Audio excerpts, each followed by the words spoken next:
खुनाचा गुन्हा दाखल करावा म्हणून मागणी केली. प्रमुख मागणी सौम्य त्यांची कलम दाखल झालेत, कडक कलम दाखल करून द्यावं असं मागणी कुटुंबाचा. तुम्ही मेहरबानी करा मीडियावाल्यांनो, तुम्हाला इतकं वकिलापेक्षा जास्त ज्ञान मिळालेलं आहे. अशा पद्धतीनं केलं तर उद्या काही कलम अशी घातली आणि त्या कलमाच्या संदर्भात तशा प्रकारचे पुरावे तुम्ही सादर केले नाही तर केस वीक होते. ही गोष्ट समजून घ्या. आपल्याला ही केस कशी स्ट्रॉंग राहील ते त्या ठिकाणी बघायचंय.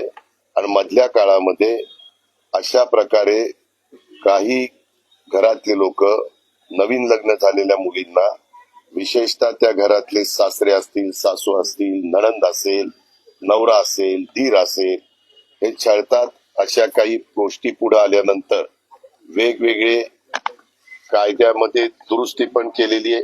पहिले तर कायदे आहेतच, परंतु त्याच्यामध्ये काही नवीन पण त्याच्यामध्ये अंतर्भाव केलाय. उदाहरण जर सांगायचं झालं तर 3(5) हे भारतीय दंडविधान संहिता कलम, त्याच्यामध्ये 304(ब), ह्याच्यामध्ये देखील तुम्ही जर खोलात गेला तर हे भारतीय दंडविधान पण अतिशय महत्वाचं आहे.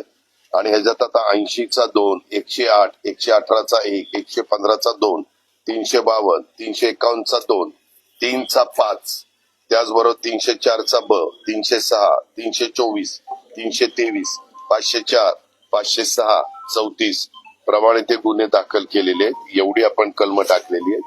तुम्ही म्हणताय त्या गोष्टीचा मी पण विचार केलेला होता, परंतु मी आता त्याला जे उत्तर दिलं ते पण तेवढंच महत्वाचं आहे. कारण शेवटी कोर्टापुढे केस जाते त्यावेळेस आपण आपल्याला चांगल्यातला चांगला वकील आम्ही लावणार, परंतु ती समोरचे पण लोक त्याच पद्धतीनं प्रयत्न करणार. त्यावेळेस आपली कुठल्याही बाबतीमध्ये केस मध्ये कमकुवतपणा राहता कामा नये.